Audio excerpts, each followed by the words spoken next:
Hey, Art Colony listeners, thank you for joining us. Just a reminder to follow us on Instagram at the Art Colony Podcast, and also to like, follow, comment, and subscribe wherever you're listening to our podcast. That really helps us out. And also, if you want to help us out even more, you can leave us a tip at buymeacoffee.com/ the Art Colony Podcast, or just go to buymeacoffee.com, search for the Art Colony Podcast, and leave us a little tip. Thank you very much. Welcome to the Art Colony, a podcast about art and art history in Provincetown. My name is Gaston Lacombe. One of my first exposures to art, maybe like many other artists, was through comic books. In my case, since I was raised in French, my comic heroes were Tintin and Astérix, amongst many others. The French-speaking world has a very rich variety of comics. And I distinctively remember grabbing pencil and paper and trying to reproduce the drawings from my comic books. Without much success, I should add. But one day my mother showed me how to trace these images, and I thought she was a complete genius. I don't know if that is how our guest today got his start, but he obviously never stopped drawing the comics, like me, because he is now one of the most decorated comics artists out there. And one of my only friends, I recently found out, with a pretty beefy Wikipedia page. So let's welcome to the Art Colony Podcast, comics artist and Provincetown resident, Phil Jimenez. Hi. How are you, Phil? I'm good. Like everyone here, I'm a little cold. It's a very chilly day here in Provincetown, but I'm good. And it's actually really funny listening to your intro because I was having conversations today with some new bosses on a project. And I realized so few people, even artists, understand what goes into making a comic book. And it made me think a lot about art and labor and value and what and how we value in art and how much time we think something should take to have value, et cetera, et cetera. Yeah. Tell our listeners, who is Phil Jimenez? I have been writing and drawing superhero comic books primarily for Marvel and DC Comics for about 35 years. I think my first job was in the year 1990. And my first published work was in 1991. I grew up drawing, like many, many artists. I was holding a pencil by the time I was 3, maybe 4. But I wasn't a comic book fan. I was actually a TV kid. And so I learned how to draw and how to tell stories narratively by watching TV shows and then recreating them from memory, frame by frame, on sheets of computer paper or any available paper, and then forcing family members to relive the episode with me through my drawings. Although I was a big fan of superheroes and action adventure, particularly Saturday morning cartoons here in the United States, I didn't really become a comic book fan until a friend in junior high school introduced me to the X-Men and fell in love instantly. And I fell in love for 2 reasons. The X-Men and all superhero comics tend to be highly escapist. And for a closeted gay kid, it was very exciting, very appealing to imagine myself living the fantastic lives that these superhero characters did. What I remembered was that what I discovered was that I love narrative storytelling. I love cliffhangers. I love soap operatic storytelling. And so comic books combined these two interests. Ultimately, after creating dozens of comic books, homemade comic books in my high school, I applied for college at the School of Visual Arts in New York City. I was accepted, and I started working in mainstream superhero comics my sophomore year. And how does that happen? How do you suddenly just start drawing a cartoon? I mean, you sort of said I went to university, then I started working for DC Comics. So there was something in between there. The path in between was figuring out who could give me work at these comic book companies. From the time I was 16 or 17, I was going to comic book conventions in the US. This is all in Southern California. And through those conventions, I met editors who were the people that hired artists to draw their work for these various companies. And there was one editor in particular, her name was Karen Berger, who edited all of the comic books that I loved as a teenager. I mean, almost all of them. And so I knew that I wanted to work with her. Primarily, she edited Wonder Woman, who was my favorite character, and that was the book that I wanted to draw. So at 16, 17, I reached out to her. I met her. When I moved to New York City, I think the first day I was in the city, I called DC Comics requesting a meeting with her. She put me off probably for about a year, not quite a year, but she kept telling me to call back, and I always did. And she remembered me. So I was able to go to the office, present a portfolio of pages that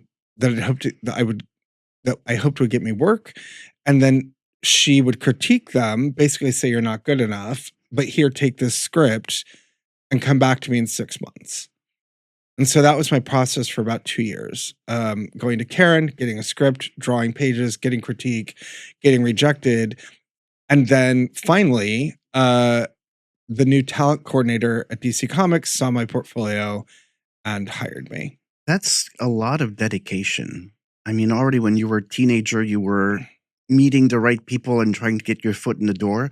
I mean, I didn't become a full-time artist until I was in my mid-40s. So that's great dedication at a very young age. I think it's dedication. I think it was also desperation, in that I was a closeted gay kid. My family had no money. And my feeling was that if I was going to succeed at anything, it was going to be this. This was my one skill set.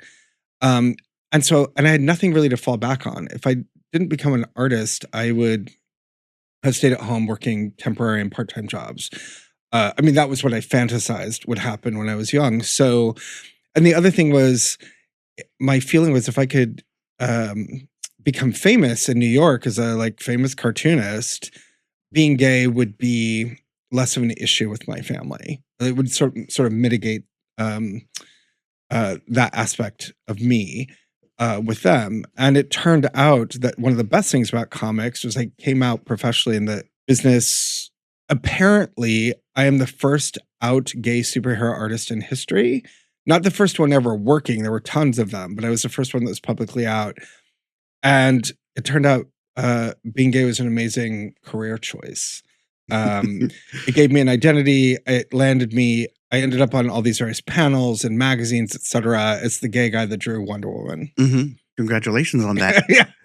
I know the world of drawing comics has changed a lot because of the computer era that came in. But when you were starting this, was this all pencil and paper? All pencil and paper. And at what point did that start changing? So in the industry, once Photoshop was introduced and people realized that the work they could do was more expensive, many artists started to migrate over, or at least use Photoshop to enhance the work. So they would draw a pencil base on paper, scan the paper, and then finish inking or coloring in Photoshop. So that was at least 20, 25 years ago. Mm-hmm. And then coloring, which used to be a really, it would almost seem old-fashioned art. Colorists would take Xeroxes of the comic books and then watercolor them in to create these guides that would go to a separator and a printer. And the separator would interpret the colors and put them in. I'm still not quite sure what that process was.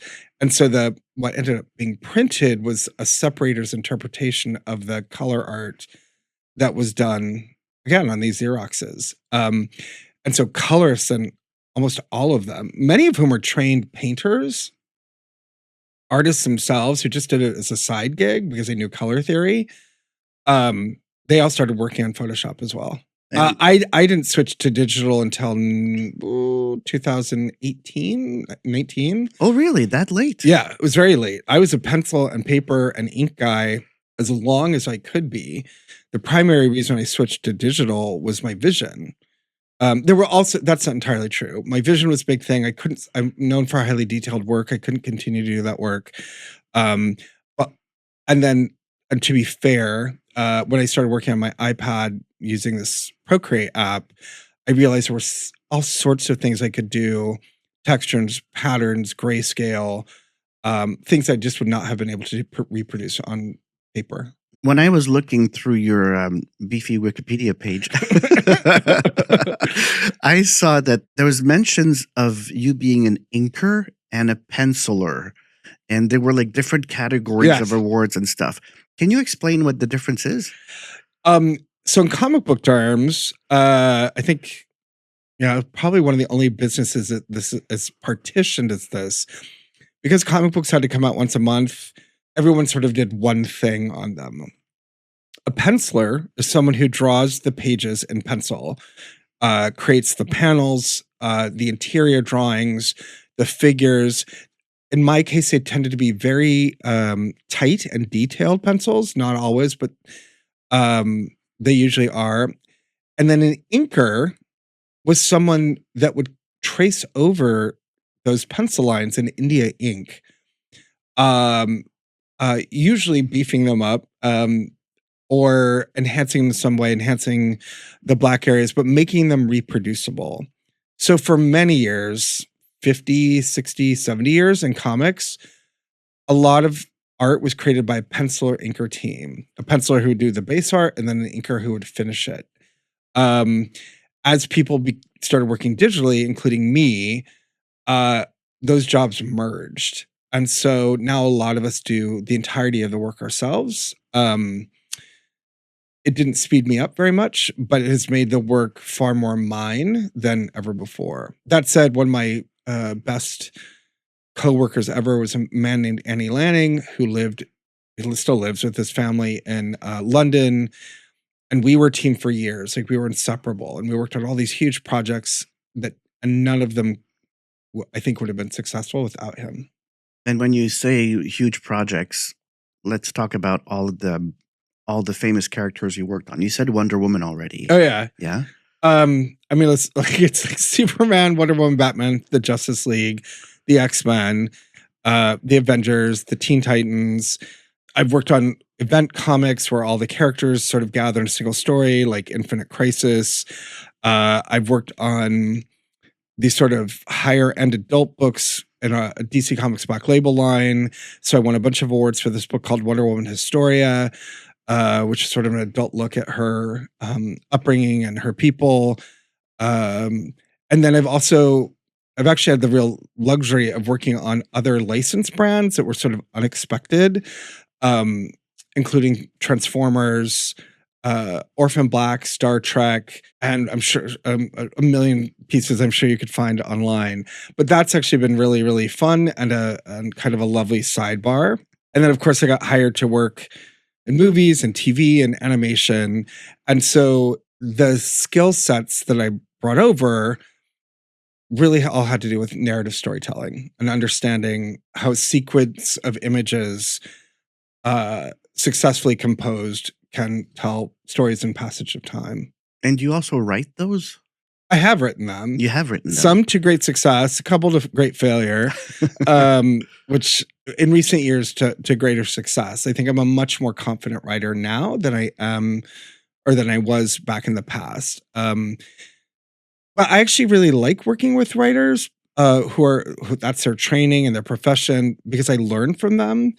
And I learned to think about story, character develop, rhythm, timing so much differently when I work with people, again, for whom that's their skill set. And so the writers I've worked with in my business have been extraordinary. Yeah, they must be, because it's a business that's been going on for a very long time. Yes. I mean, we were lucky in that, in some weird way, like Hollywood figured it out that there were a lot of stories in these books, and somehow the past 20 years we've been inundated with them. And which are the stories you prefer working with? What kind of stories? Or which character do you prefer working with? Oh, I mean, fans of mine know that I'm a big Wonder Woman fan. My favorite character is actually her sister, Wonder Girl, Donna Troy. Historically, I've always preferred working on female characters. I think they were my version of, pop divas or TV divas. Storm of the X-Men, Starfire, the Teen Titans, sort of big, over-the-top, draggy women were always my favorites to work on. Anyone I could dress up. They basically, the fun part about comics in its weird way is they're like paper dolls. So you can put them in all sorts of outfits. And how much freedom do you have to do that? Do you have to follow what the writer has written, or is there a plan put forward by the publisher? Or can you decide what sort of outfit they'll be in, or what their hair will be like? I actually have a lot of leeway, and I think I've earned it because I think the companies know when I come in and decide to put a character in a ponytail or what some fabulous clothing, I'm not hurting their brand, right? Like I think what they're most worried about is making sure that Superman's S symbol looks the same, Batman's bat is recognizable. They're pretty good about letting people interpret their characters. Also, pace of production demands that not every character looks the same all the time. But I think again, because they know I'm not out to hurt them. I love my job. I love working for them. I want them to succeed. Their success is my success. Um, so they're mostly pretty good about it. And with writers, I'm not interested also in derailing a writer's vision. I'm interested in enhancing it, bringing it to life with pictures and imagery. And that's the exciting part of my job, that challenge of reading a script and being like, how do I draw this? And how do I please them? I'm a big people pleaser, particularly with art. It's still the kid in me that would bring up, my recreations of TV shows at 5 years old to family members. So when I make art that pleases my writers and my editor, I am pleased. So, what are you working on right now? Both these projects that I'm working on right now are still a little secret. Come One on. Come on. No. One is more complicated than the other one. Right before I came to see you, I was on a Zoom call with the staff I'm working with. It's a really wonderful company. They've never made a graphic novel or a comic book before. So lots and lots of Zoom meetings about how to do it. The other company is I'm working on some Marvel characters and going back to do some stuff that I'm well known for, and I'm really excited about, again, because the author of that project is so wonderful. I just came out this summer, a book that was really well regarded. It was called The Titans Annual, and it focused on this character that I love, Wonder Girl, meeting her estranged father for the first time. And what was most fun about that was I got to showcase a lot of people in Provincetown, as extras in the background. And one particularly, my friend Carlos ended up being a model for a major supporting character. And so that's another fun part of this gig, is that you can often pepper the background with all sorts of Easter eggs, including your friends. That is actually a question I had further down in my list here. If you had ever thought of including Provincetown within your drawings. It's the second time. Something I won an award for. I'm quite proud of it. A year ago was something I wrote. I did not draw it. This wonderful Italian artist drew this story, and it was a very short autobiographical piece about my lifelong search for queer utopia, or any sort of kind of utopian space. And coming to realize that as an adult, that one of the things that drew me to these fantastic worlds was trying to find space for all of us. And so there's a psychological term for the worlds that kids create, these fictions, especially if they're combinations of worlds, and they're called paracosms. And apparently gay kids are very, very good at making paracosms, taking parts of all these different spaces, ideas, etc., and merging them into something that feels safe and desirable to them. So I wrote this story about it, and one story of the year.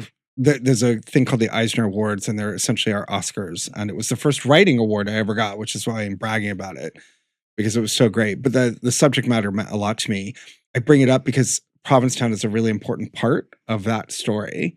And so it's the second time I've been able to use Provincetown and be motivated by the place and its people in making the work. And do you think it will show up again? Provincetown? Yeah. There's some people I didn't get round one and the last comic. And so the stuff I'm doing, I would love to showcase some of the people who I didn't have a chance to showcase, just because it's fun. It's something, people are like, oh, look, I'm in the background of something. Provincetown's been very, very important to me the past 4 years. I mean, it's been important to me for 25 years, but living here, I wanted to celebrate what I think is the best of it. The fact that I have an editor at DC Comics who lets me, right? Who is very clear that this town and its people will be part of the fabric of my storytelling is actually pretty extraordinary. And also, a few years ago, you used your talent to draw the carnival poster in the same sort of way. Oh, You yes. did a carnival poster with all these little characters hidden in the background. Yes, the theme for Carnival that year was Land of Toys. I got to do the poster. It was very controversial. Um, but I had drawn a bunch of toys, mostly from the 80s and 90s, and many of them I converted into toy versions of folks around town. Um, so the Jack in the Box was the town crier. Um, the Transformer robot was actually one of Art's Dune Tour Jeeps, sort of turned into this this big hulking thing. Uh Legos were all over the place, and so I would turn each of these tiny Lego people into friends. There were a couple others. Oh, there's an artist and florist here named Jason Potter. He was my model for the Care Bear. So Jason's well known for his tattoos. The Care Bear had Jason's tattoos, that kind of thing. So that was actually really, really fun. It was an arduous process, but we ended up with the poster that we did. And yeah, you put a lot of work into not just the poster, but everything you do, because you said you're known for your extremely detailed drawings. So how do you approach these drawings then? Because you look at these things and sometimes you think, how can he even draw in such tiny details? So let's say you're given, a script right now. Sure. And you have to start working on it. How do you approach it? So when I get a new script, I often have paper next to me, like just sheets of paper. And as I'm reading, and it should be said that scripts are not like screenplays, and that they describe action and provide dialogue. So, and in a comic book script, it gets a little more specific because it will say panel 1, establish Gotham City. Panel 2, close on the tallest skyscraper in the city. Panel 3, silhouette of Batman on the skyscraper, and so forth. And so my job is to figure out how to draw those images. And so it requires making composition choices. Do I want to make them cinematic? Do I want to make them vertical? Do I want to create a series of buildings and draw Batman's silhouette in the buildings? A lot of the way I start is just reading the script and jotting visual notes down. Oh, I know what this looks like. I know how this needs to be broken down. Occasionally stumbling onto someone like, I don't know what that's going to look like. I'll figure it out later. But that's my process. For most of my career, as to say, I worked in pencil and paper. And then when I was transferring over to digital work, I did all my base work in pencil on paper. And then I would scan that paper in and take that file and do the inking over the base work. Now I'll do it on the iPad, mostly for speed. And because I don't have a well, you do, but I don't have a high quality scanner. Scanner printer. So that's really the process. And then once I've determined the shape and number of panels, the page composition, I go in and start drawing.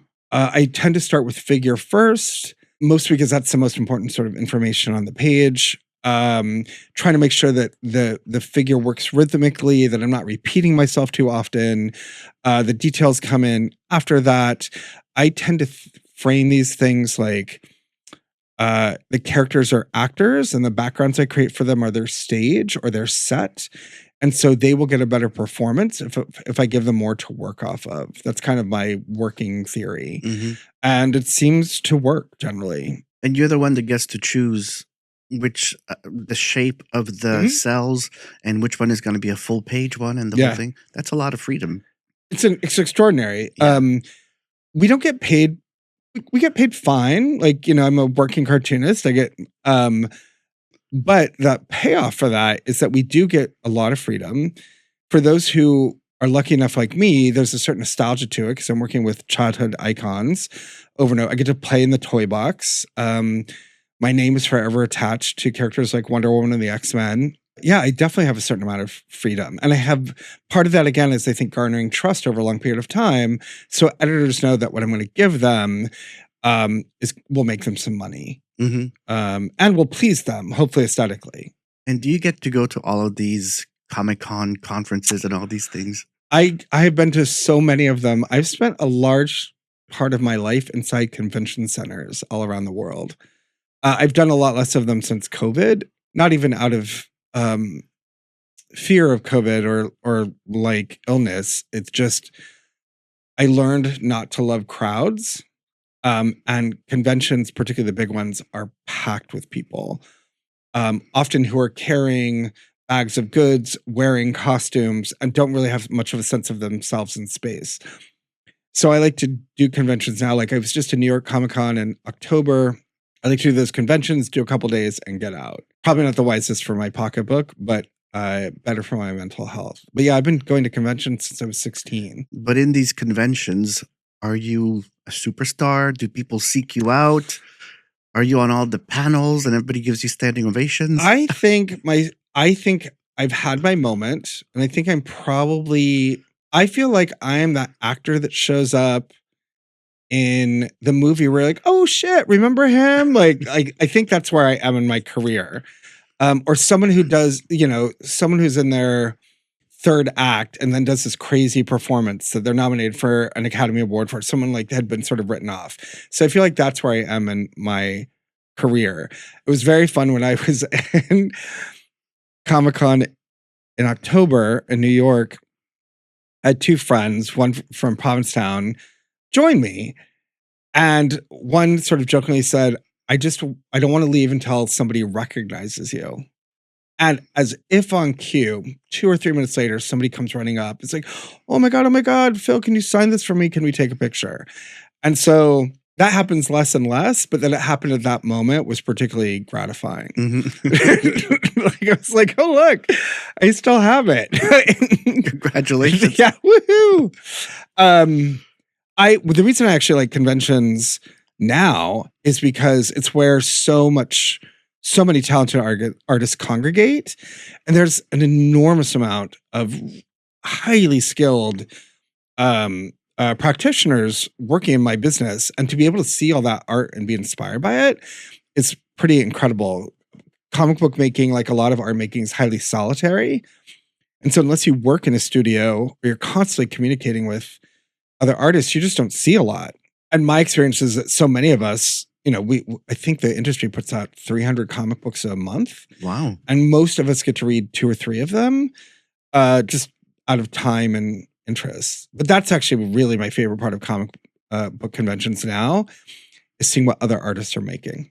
And are there a lot more artists than there used to be? Because now with the internet and the computer age, all of this, I guess for some people, it's more accessible than it could have been in the past. 100%.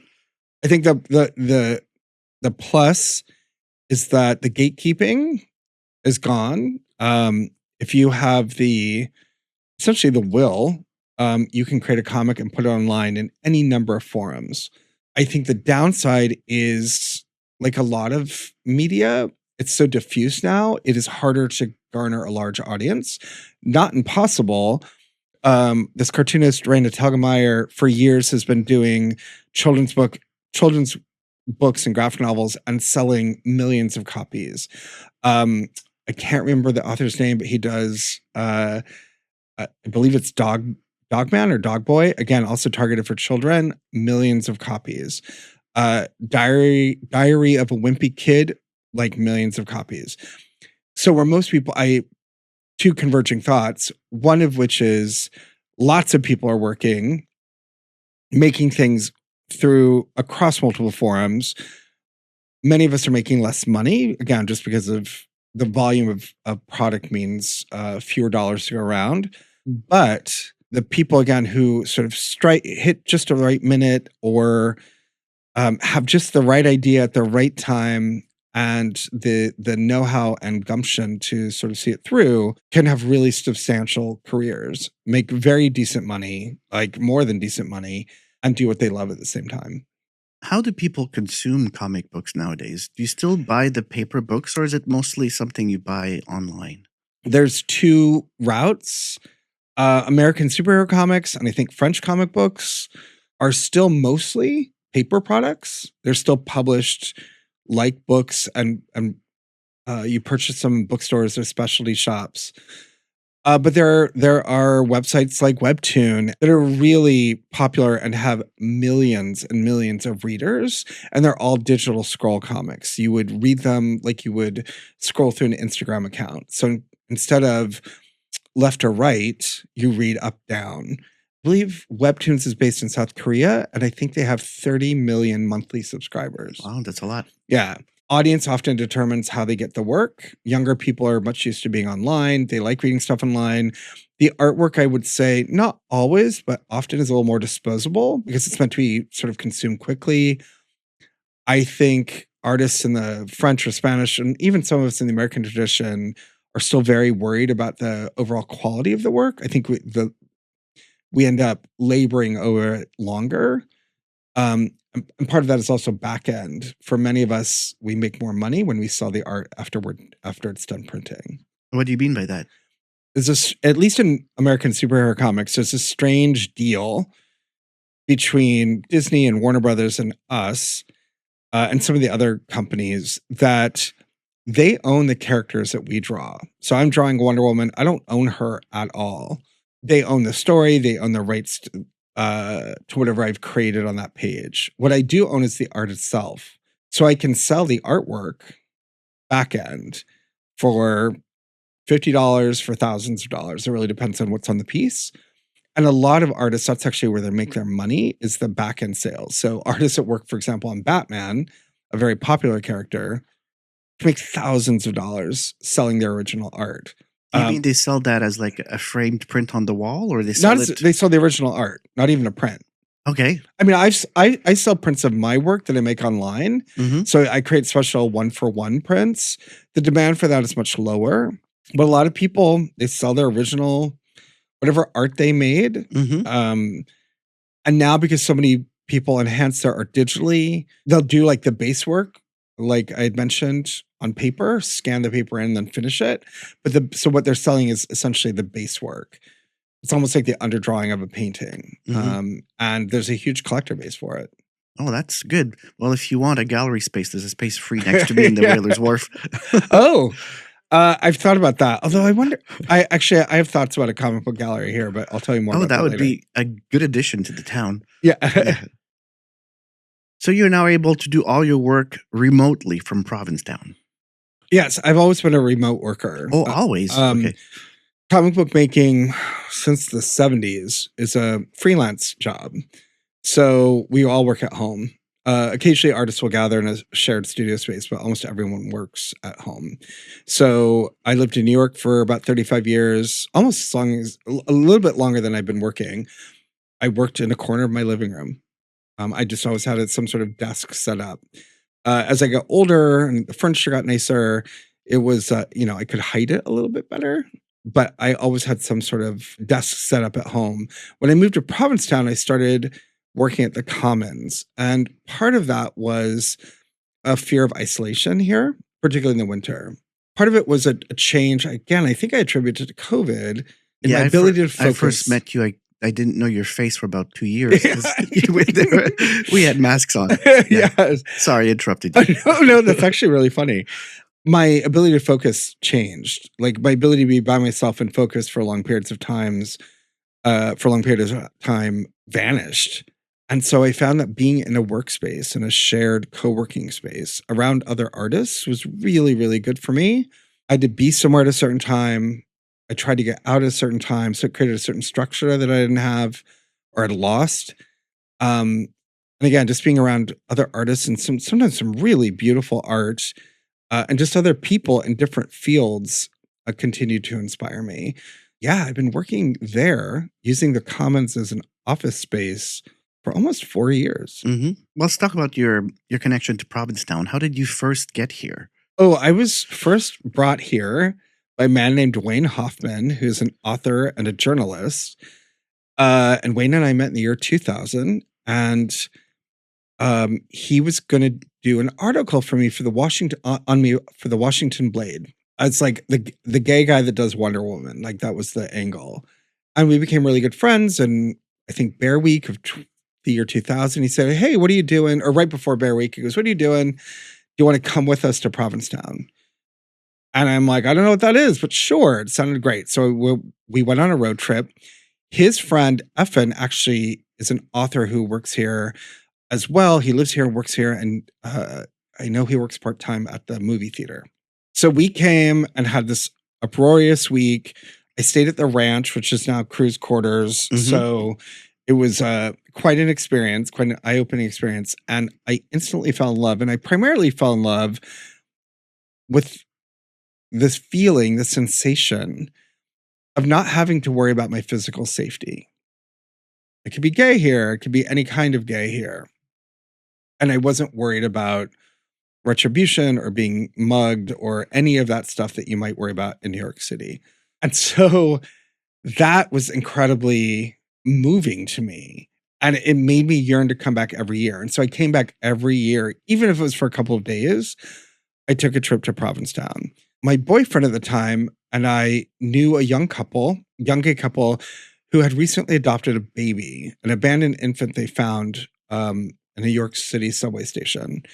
That baby, whose name is Kevin, started to get older and older. We started coming here for Family Week. So my Provincetown adventures shifted for about 10 years from Bear Week to Family Week. Once Kevin got old enough to start going to camp and things like that, and the boys didn't come so often, I shifted back to various weeks and various kinds of experiences. But that's how I discovered it. And around 2016, maybe 2017, I started wondering how this place works. We treat it as sort of a Disneyland, but it was a working town. And I remember like wandering around going like, where does it get its water? Like, how does it sustain? Who are the people that choose to live here? And then that's when I started meeting shopkeepers and like Joey LeBlanc at Provincetown Gym and different people who lived here to sort of give me lay of the land. And that's when I started thinking, oh, I could live there. And you made the full move. You don't have a place in New York anymore. I don't have a place in New York. And I'm really also something I'm really, really happy about because as I mentioned earlier, I tend to work from a place where I have no fallback. I've got to make it work because there's no going back. And I think I would not have committed so fully to the town and its people and its future if I knew that I could just go back to New York whenever I wanted. I didn't want to use the town. Please don't be offended, all of you who make money from your homes. But I also didn't want to be someone who moved here to make money from my house. Like I wanted my house to be a home where people came, where I could live. Like it's decorated as my home. It's not ready for the next tourist Rental. Rental. Thank you. And that was on purpose. That was by design. I wanted to be a home here, not a house that I rented out. And again, that forced me to meet people, commune with people, join different groups. The artist group that you hosted was one of my first social networks here. So it was like profoundly transformative. I think I have to explain here because the listeners might not know. I think in the first or second or third episode of this podcast, I talked about the fact that I live in a house that used to be an art school. And all through 2018, 19, 20, 21, around there, 22, we would host sort of a small private drawing group in our house. So we would use the art school the way it used to be used. We had a model. We had usually 10 to 15 people come, and we would just hang around and do some live drawing. But then it got a bit too big for our house and too big for me and my partner's effort. So then you took it over. Right. I still don't quite remember how that worked. But yes, we took it over. Me, my friend Carlos, who was the model for that character and that Titans Annual, his husband. And now we host the group at Gifford House in the Wild Room every Tuesday night. And we talk about it a lot. It's just sort of carrying on a tradition that you started. That's our job. Well, it's a tradition that's been in Provincetown for, over a century and a quarter even, the live drawing, the working from live models. And it's something that, you keep alive now. Right. And we're happy to do it. And it took a couple of years, but now it's actually a big thing in town. It used to be very, very hard to find models. And now we have a list of people who can't wait to model. And that makes me really, really happy. But yeah, that all came out of your studio. Well, tell our listeners if they might want to be joining your drawing group. How does it work? When does it happen? Where is it? So if for whatever reason you're in Provincetown on a Tuesday night, we host a drawing group every Tuesday at 7:30 p.m. It's a 2-hour class. It's not really a class. It's more of a drink and draw. A number of local artists come, which I really, really love because it kind of brings a wonderful power to the experience and a certain amount of friendly knowledge exchange, which I really, really love. But we do a series of poses, short, middle, and long. So like 5 2-minutes, 2 5s, 2 10s. And then we try to get a couple of 20-minute poses in there. And we provide supplies. So if somebody is new, they don't have to have paper or pencil or charcoal or watercolor. It's all there for them. It's a $20 donation. The money goes exclusively to paying the models. So it's a paid gig for them, which we're really happy about, particularly in the winter where work can be hard. It's a way for them to pick up some extra cash and to replenishing the supplies. And of course, the infamous meat tray that shows up every week. There's a meat tray? There's a meat tray. And 1 week, Carlos forgot it. And boy, did we get a lot of shit for that. Oh, no. And it has to be clear that this is all levels. Everybody's invited. You don't have to be an artist. You don't have to be a published author. A published illustrator. You can just come and try your hand at it. And there's no judgment. There's no evaluation. My joke that I say every week there is, this is not the Louvre, it's Gifford House. So just to remind everyone to have fun. And again, exactly what you said. There's no grading. It's not a class. There are artists in the room that can help if you ask. Most of the artists I find are really amenable to that. And so we just want people to come and practice. What's funny about that is that a large number of the people that come are men. We do have some women, but men particularly don't know how to draw or think they don't know how to draw, have the hardest time settling into the idea that it might take some time. Like if they don't get it like lickety split, they're like, well, I can't do this. I can't possibly do this. And then I like to explain to them that all the artists working in that space can do what they do because they've been doing it for so long. It's all practice.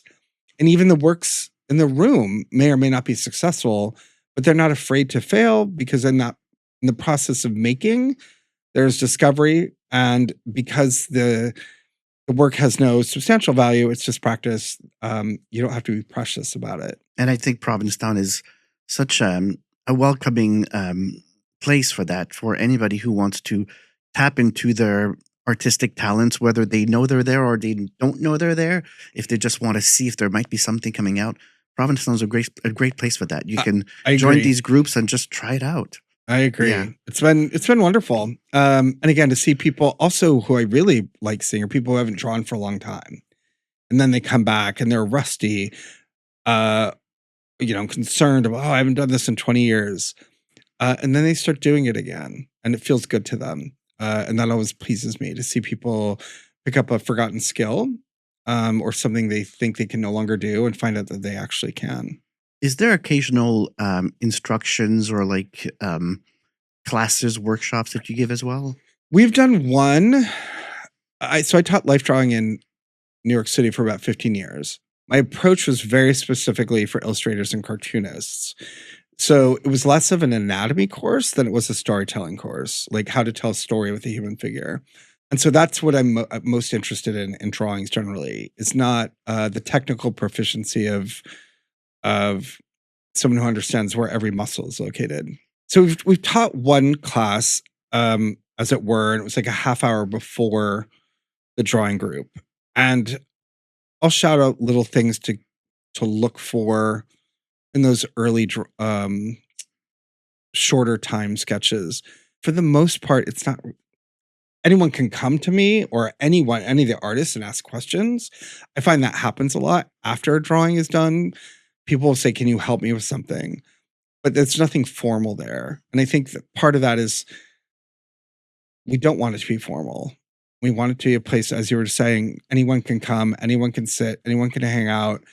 We can provide guidance if you want, but also if you just want to like move a pencil or brush around, fabulous. And have some of the meat from the platter. And some of those Ritz crackers. Crackers. So, Phil, we're arriving towards the end of the interview here. Where do we see the future of the comics industry now? Oh God, that's so hard. As I think I mentioned earlier, comics are clearly an engine for film and TV. I could be wrong about this, but I believe both of the mainstream superhero companies are considered research and development by their the corporate arms that own them. So Disney and Warner Brothers. I think Disney has been far more successful at mining Marvel comics to make movies that people enjoy seeing. They figured it out. I think the future of comics, I don't think they're going anywhere. I think they have niched as far as they can go. As I understand it, a couple of years ago, it was like one of the highest selling years ever. The books are more expensive, so I don't know what that means in terms of numbers of sales, but they're still making money. It's still a great, relatively inexpensive place to try big concepts, see if they work or if they don't. As long as TV shows like The Boys and The Walking Dead can spin out of comics, and even some other unexpected things. There's this Korean high school zombie show that I'm obsessed with called All of Us Are Dead. And the original one, that was a webtoon comic that was adapted and turned into TV. So I think as long as there's other media adapting, comics will exist. I think one of the real difficulties with comics is distribution. We have a terrible distribution system. We're getting better about getting books into bookstores and online. But specialty shops, as much as I love them, there just aren't that many of them. And so if someone goes, oh, I didn't even know comic books existed, it's because they're not visible and available in most places. Like my dream would be to have Disney at every Marvel movie, put in every movie theater a rack of comics that people could buy, like old cheap reprints that people could get for a couple bucks.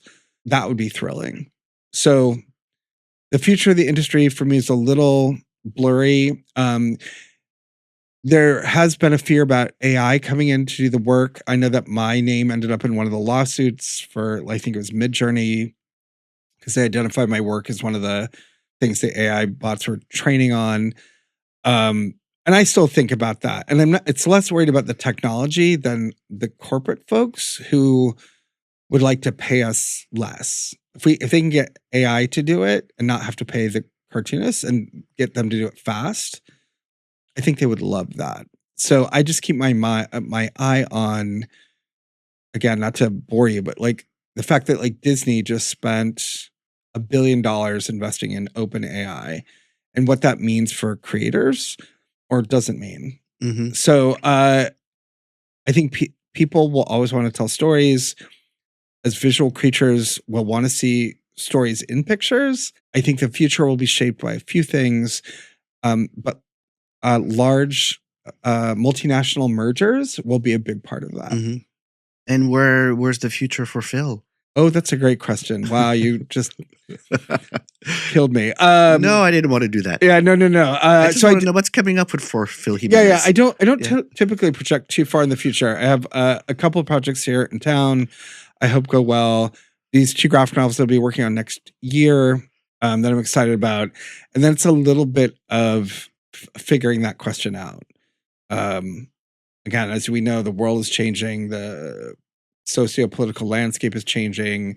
Figuring out where we all slot in, at least for me, has been a bit of a challenge. So if people would like to see some of your work, would read some of your work, where would you direct them? I think I would direct them. That's a really good question. Probably to dccomics.com or marvel.com. There are various comic book websites, and if you put in my name with most characters, some work will pop up. I was just working on Spider-Man recently, for example. So if you put in Spider-Man, a bunch of stuff will come up. But I would try the company websites first. I would say Amazon, any comic book store will have my stuff available. I think a good internet search with my name, some superheroes, and like for sale we'll provide that information. Well, good. Well, Phil Jimenez, thank you so much for joining us today. I hope this was good. This is great because it's a whole different type of art that we haven't covered yet, but it's a type of art that's very popular, very well known, very interesting to a lot of people. And you're right here in Provincetown to talk about it. Thank you very much for having me. Thank you. And thank you all for joining us.